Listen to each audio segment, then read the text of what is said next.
Bonjour à tous, j'espère que vous allez bien. On se retrouve dans une nouvelle vidéo et on va faire ensemble ma pile à lire pour le challenge de Nina Quill, donc le challenge Romantasy qui se déroule du coup du 15 février au 15 avril, donc ça dure 2 mois.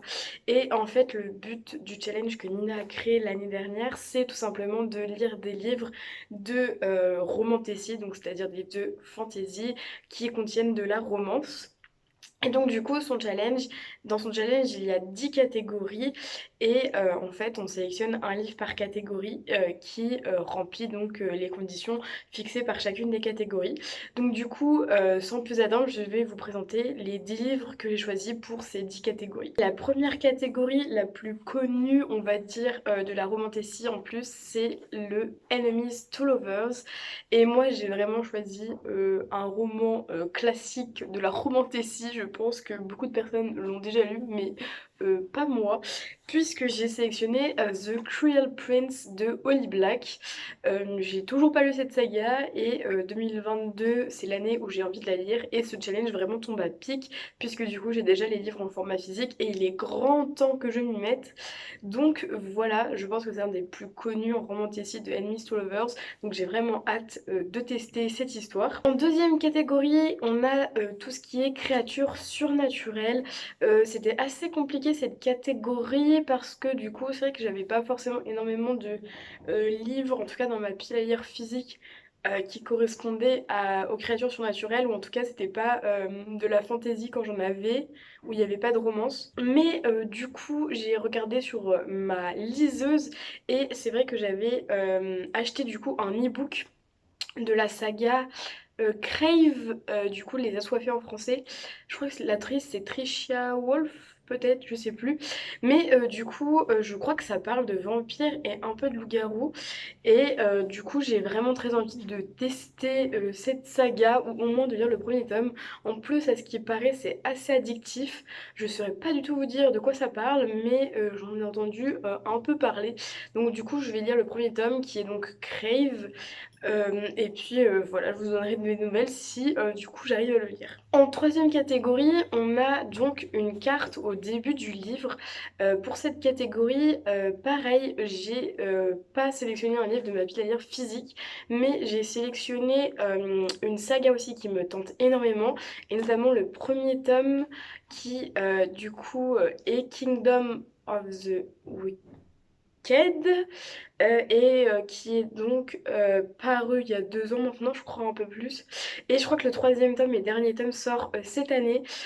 Du coup, j'ai les deux premiers tomes sur ma liseuse, donc du coup, je me dis que ce challenge serait parfait pour commencer cette saga. Et du coup, lire ce premier tome dont j'en entends énormément parler. Je crois que c'est l'histoire de deux sœurs qui sont en Italie et l'une d'entre elles est amenée à mourir. Et alors, je sais plus trop ce qui se passe après, mais je crois qu'il y a un peu aussi des sorcières, donc j'ai hésité à le faire rentrer dans la catégorie 2 à la place de Crave, mais vu que c'est l'un des seuls livres où j'avais une carte, eh ben, il rentre dans cette catégorie-là.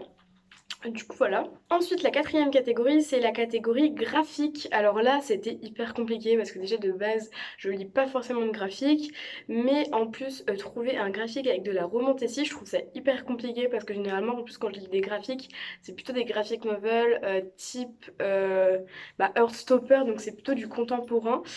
Et du coup, c'est vrai que j'ai un peu galéré à trouver, mais il y a longtemps, j'avais entendu parler sur les chaînes, notamment des américaines, de Mooncakes. Et en fait, ça faisait plusieurs années que je voulais le lire, mais il est plus disponible imprimé. J'arrive pas du tout à le trouver, que ce soit sur Amazon, partout, j'arrive pas à le trouver. Mais vu que j'ai un abonnement Scribd, en fait, il y a des graphic novels. Donc du coup, j'ai cherché et ils l'ont.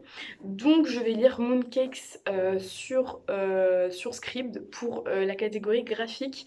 J'avais aussi hésité avec Fangs, mais sur Scribd ils l'ont pas, donc du coup j'ai opté pour Mooncakes. Ensuite, pour la moitié de ce challenge, donc la cinquième catégorie, c'est un livre avec une femme badass. Et du coup, j'ai pareil longtemps hésité. De base, je voulais mettre de sang et de rage, mais finalement, j'ai pas pris ce livre parce que je m'étais dit que j'aimerais bien aussi bah, continuer des sagas et finir certaines sagas avant d'en commencer d'autres.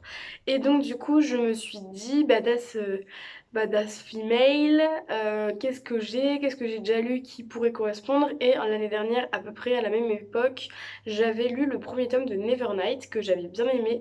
Et je me suis dit pourquoi pas lire le tome 2, sinon ça va faire longtemps après et j'aurais plus trop en souvenir ce qui se passe dans le tome 1.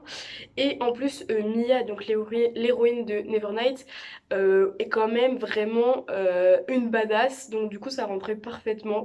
Donc du coup, voilà, j'aimerais bien lire le tome 2 de Nevernight pour cette catégorie. Ensuite, la sixième catégorie, c'est un livre écrit par un auteur ou une autrice de couleur, ou alors le personnage ou un des personnages est un personnage de couleur.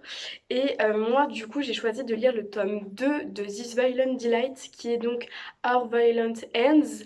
Et du coup, je suis très très pressée. Il est sorti il y a plusieurs mois maintenant et j'ai pas eu l'occasion de le lire. Je pense que je le prendrai sur ma liseuse parce que si vous avez vu mes anciennes vidéos, c'est le livre en fait que j'avais lu et annoté pour Nina.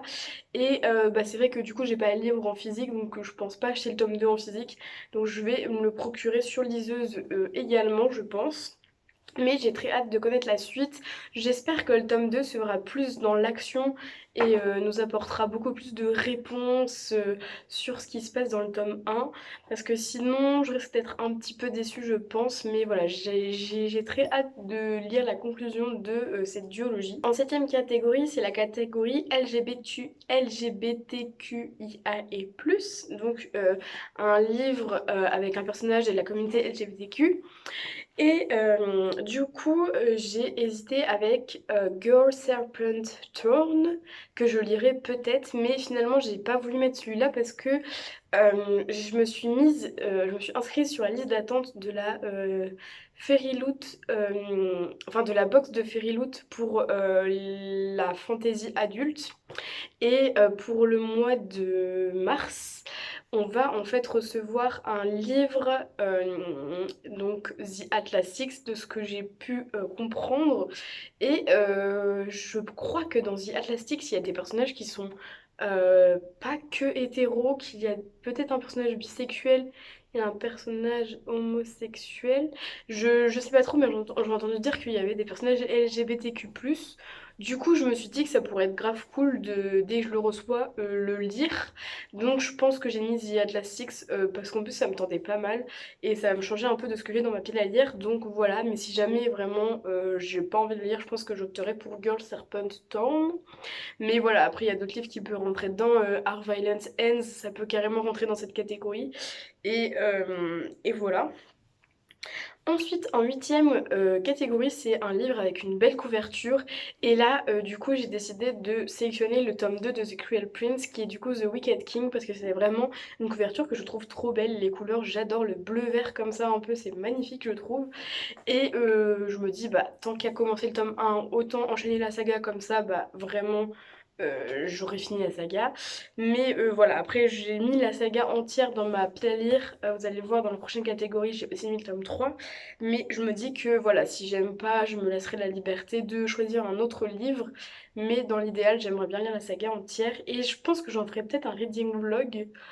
On verra, mais du coup voilà. Ensuite, du coup, pour la catégorie numéro 9, qui est du coup de lire un livre en anglais ou lire un livre traduit de l'anglais, du coup, bah, comme je vous ai dit, j'ai sélectionné The Queen of Nothing, donc le troisième tome de The Cruel Prince. Voilà, je vais pas m'attarder là-dessus, de toute façon je connais pas le tome 1, donc je vais pas vous faire le résumé du tome 3, ça n'a aucun intérêt. Et enfin, pour finir cette pile à lire, on va rajouter une bonne bricasse comme si ça suffisait pas.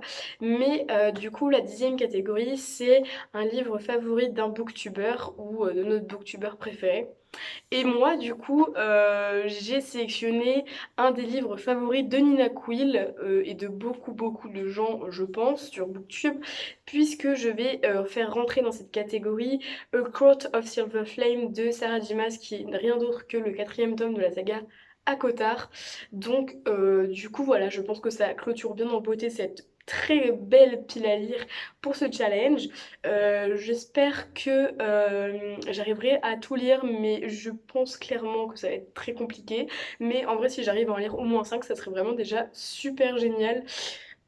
Enfin bref, voilà, dites-moi dans les commentaires si vous aussi vous participez au Romantasy Challenge, si vous avez des livres que vous prévoyez de lire en particulier. Et puis bah écoutez, on se dit à bientôt dans une nouvelle vidéo. Bye!